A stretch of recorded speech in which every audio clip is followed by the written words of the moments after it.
سیدہ عائشہ صدیقہ کہتی ہیں زمانہ سو جاتا اور میرے رسول مصلی بچھا کے کھڑے ہو جاتے.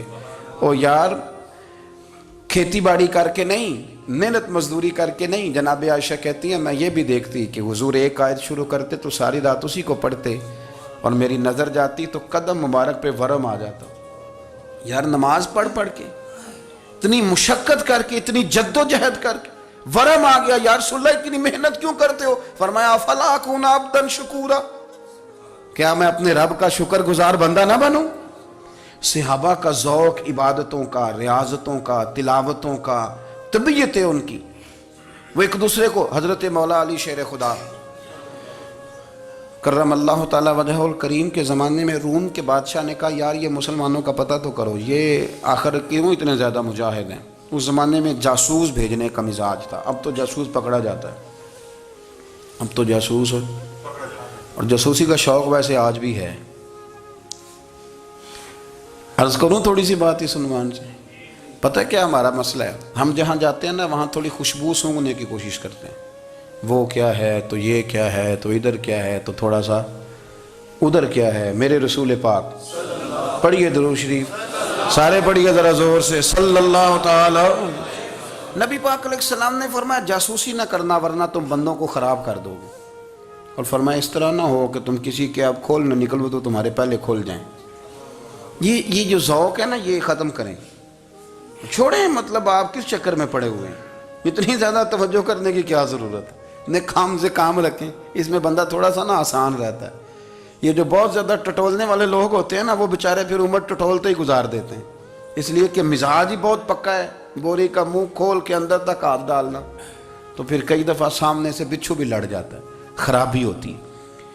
تو جاسوسی کی جاتی تھی. اس نے بھی جاسوس بھیجے کیونکہ قبیلوں کے لوگ تھے، کچھ مسلم کچھ کافر، پہچانے نہیں جاتے تھے لوگ. تو کچھ لوگ اس نے بھیجے، انہوں نے آ کے نا تحقیق کی، ریسرچ کری کہ آخر ماجرا کیا ہے. تو واپس جا کے انہوں نے رپورٹ دی نا روم کے بادشاہ کو. اس رپورٹ کا ایک جملہ بڑا شاندار ہے. وہ کہنے لگا بادشاہ ہمیں مسلمانوں کی کوئی سمجھ نہیں آئی، ہمیں کوئی سمجھ نہیں آئی. انہوں نے کہا بھئی کیوں نہیں سمجھ آئی؟ کہنے لگے یار عجیب بندے ہیں، جب رات مصلی پہ بیٹھتے ہیں تو یوں لگتا ہے ان کا دنیا سے رشتہ ہی کوئی نہیں، کوئی کسی کو نہیں جانتا. کوئی اپنے دکھ سنا کے رو رہا ہے، کوئی اپنی بات کر کے رو رہا ہے، لگتا ہے کہ ان کا کوئی رشتہ ہے ہی نہیں جب مصلی پہ بیٹھتے ہیں.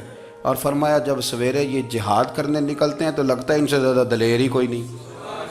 حالانکہ جو مصلوں پہ رونے دھونے کے لوگ ہوتے ہیں وہ کئی دفعہ جہاد میں کام نہیں کرتے، لیکن عجیب لوگ ہیں کہ رات کے راہب ہیں دن کے مجاہد ہیں، کوئی سمجھ نہیں آتی. میرے عزیز ان لوگوں نے مصلی آباد کر کے رکھا، تلاوتیں ان کا ذوق رہی، منظر روز پڑھنا، اسباق پڑھنا، وظائف پڑھنا یہ ان کا ذوق رہا.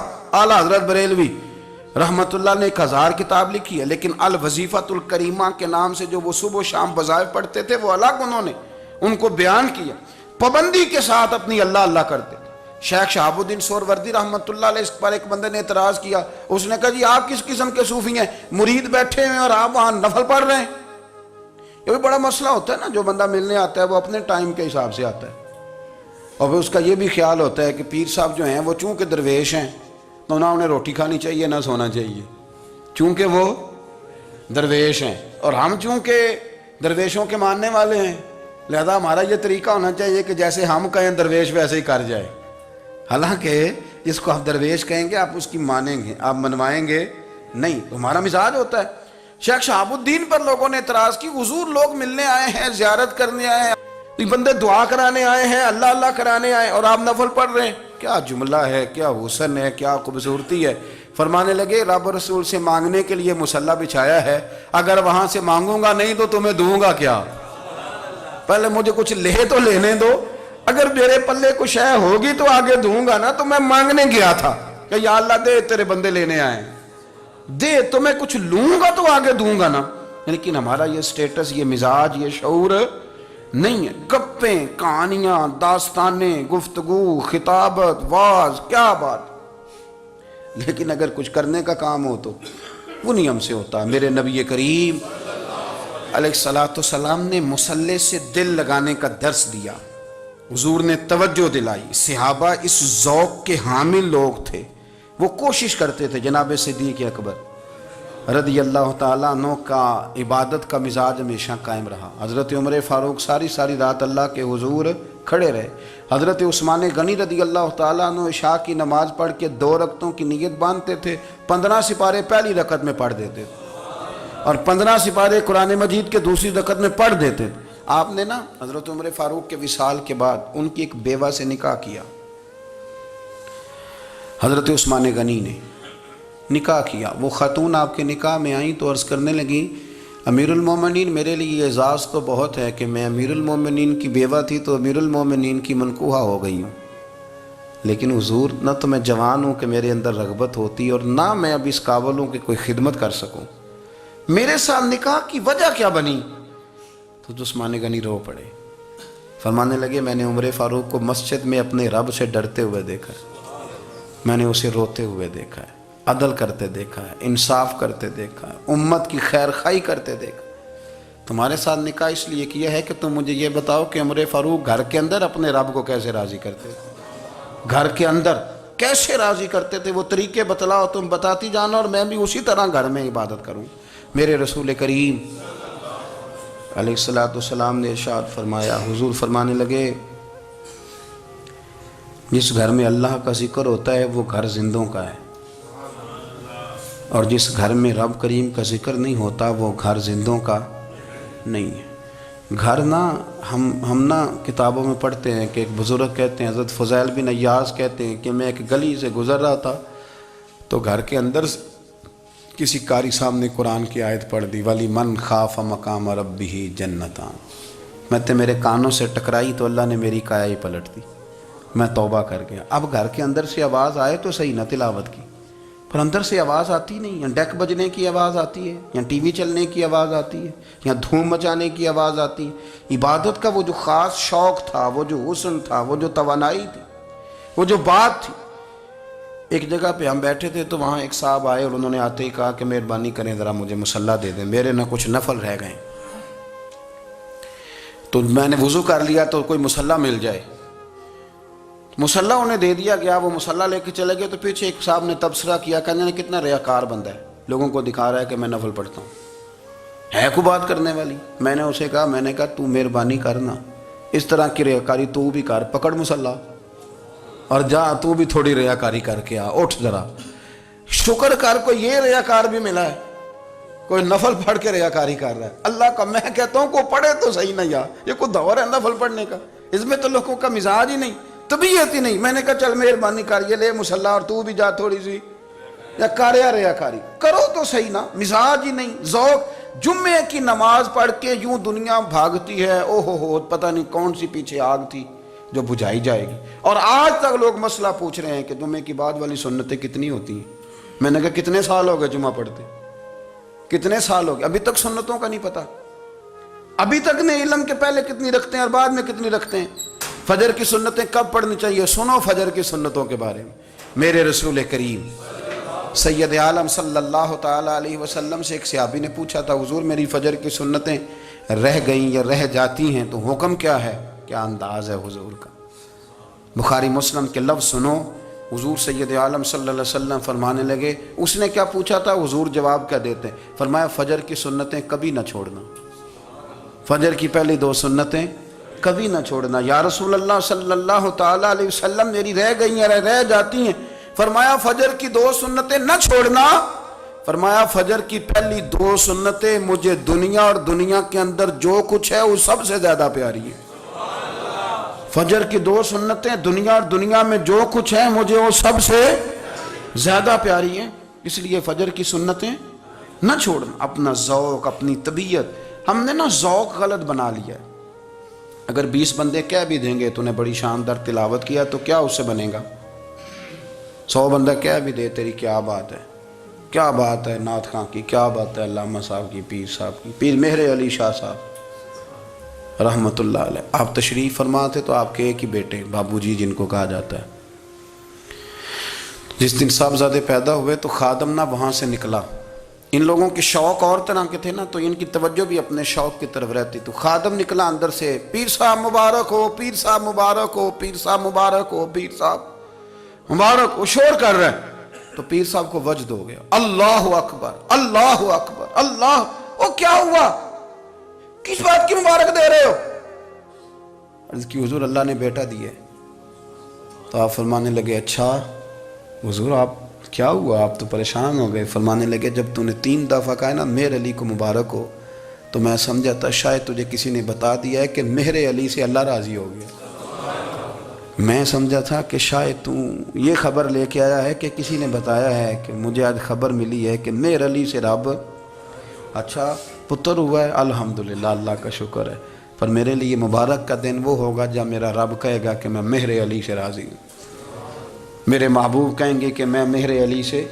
آپ بات کو سمجھیں، شوق ہی کسی اور طرف تھا، دل ہی کہیں اور لگا ہوا تھا، طبیعت ہی کہیں اور مائل تھی۔ کوئی وظیفہ پوچھتے تھے تو پڑھتے تھے وہ لوگ، کچھ اللہ اللہ انہیں بتائی جاتی تھی تو کرنے کا ذوق رکھتے تھے، طبیعت تھی، قائل تھے۔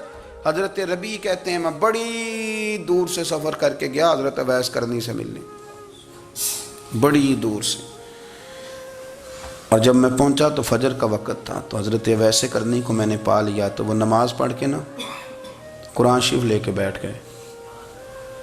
فرماتے ہیں اشراق چاشت کا وقت ہوا تو نفلوں کی نیت باندھ لی۔ محدث ابن الجوزی نے لکھا ہے، فرماتے ہیں پھر جب زوال کا وقت ہوا تو مسجد میں جھاڑو دینے لگ گئے، زور کی نماز پڑھ کے تو عصر کی تیاری تک وہ مسجد میں بیٹھے رہے، اور میرے نبی پاک علیہ السلام نے فرمایا جو نماز کے انتظار میں بیٹھا ہو وہ نماز ہی میں ہے، وہ نماز ہی میں ہے۔ فرمایا میری دنیا میری امت کی جو رہبانیت ہے نا وہ اتنی ہے کہ نماز کا انتظار کرے، اذان کے بعد نماز کا یہ راہب ہیں، یہ اس وقت چھوڑ کے بیٹھے ہیں سارا کچھ۔ فرماتے ہیں عصر تک انہوں نے اللہ اللہ کی، پھر مغرب تک کی، عشاء کی نماز ہوئی تو نماز پڑھی تو وہ تھک گئے، اب مجھے وہ فارغ ہوں مصلی چھوڑے تو میں ملاقات کروں نا۔ یہ آپ حیران نہ ہوں کہ اتنی دیر بندہ کیسے اللہ اللہ کر، ہم نے کی نہیں نا اس لیے ہم پریشان ہیں، جو عادی ہوتے ہیں وہ کر بھی لیتے ہیں، وہ یہ کام۔ میری بات کی سمجھ آ رہی ہے؟ جب جاتے ہو کسی دفتر میں تو 8 گھنٹے کھڑے رہ لیتے ہو نا، مجبوری ہوتی ہے تو کھڑے رہا جا سکتا ہے۔ پاسپورٹ کے دفتر بولیے، امیگریشن کی لائنوں میں، اور میں نے تو امبیسیوں میں بندے 12 گھنٹے پہلے جا کے کھڑے دیکھیں، رہ لیتے ہیں کھڑے۔ تو اگر ان کاموں کے لیے رہا جاتا ہے تو اللہ رسول کے لیے بھی کھڑے رہا جا سکتا ہے۔ تو فرمانے لگے کہ جب عشاء کی نماز کے بعد آخر انسان تھے، تھک گئے، نیند کا غلبہ ہوا تو تھوڑی ایسے آنکھ بند ہوئی تو کھلی تو رونے لگے۔ حضرت ویسے کرنی رو کے کہنے لگے مالک مجھے غافل تو نہ کر، ابھی میں نے کیا بھی کچھ نہیں، دن ختم ہو گیا، کوئی نفل نہیں، کوئی اللہ اللہ نہیں، اللہ مجھے غافل نہ کر، میری مدد فرما۔ فرماتے ہیں جب وہ روئے تو میرے ساتھ جو شخص تھا میں نے کہا اٹھو چلیں، کہنے لگا حضور ملنا نہیں، فرمایا جو میں لینے آیا تھا وہ مجھے مل گیا ہے، جو میں ان سے سیکھنے آیا تھا وہ مجھے نصیب ہو گیا، اب اور میں نے کیا لینا، ختم ہو گئی بات، اٹھو چلیں۔ اللہ کے بندوں نے حضرت ربیعہ بن کعب اسلمی رضی اللہ تعالیٰ عنہ فرماتے ہیں، کہتے ہیں جب بنو قریظہ اور بنو نذیر یہودیوں کے ساتھ حضور علیہ السلام نے جنگ کا اعلان فرمایا تو وہ دشمن ہو گئے، ہمیں خطرہ تھا کہ وہ رات کو کہیں محبوب کو تکلیف نہ دیں، تو کچھ لوگ نا تلواریں لے کے نبی پاک کے دروازے پہ پہرے داری کرتے تھے۔ گن مین رکھنا حرام نہیں، اگر کسی کو واقعی خطرہ ہو تو اس کے لیے سنت بھی ہے۔ حضرت علی المرتضیٰ تلوار لے کے حضور کے گھر کا پہرا دیتے تھے۔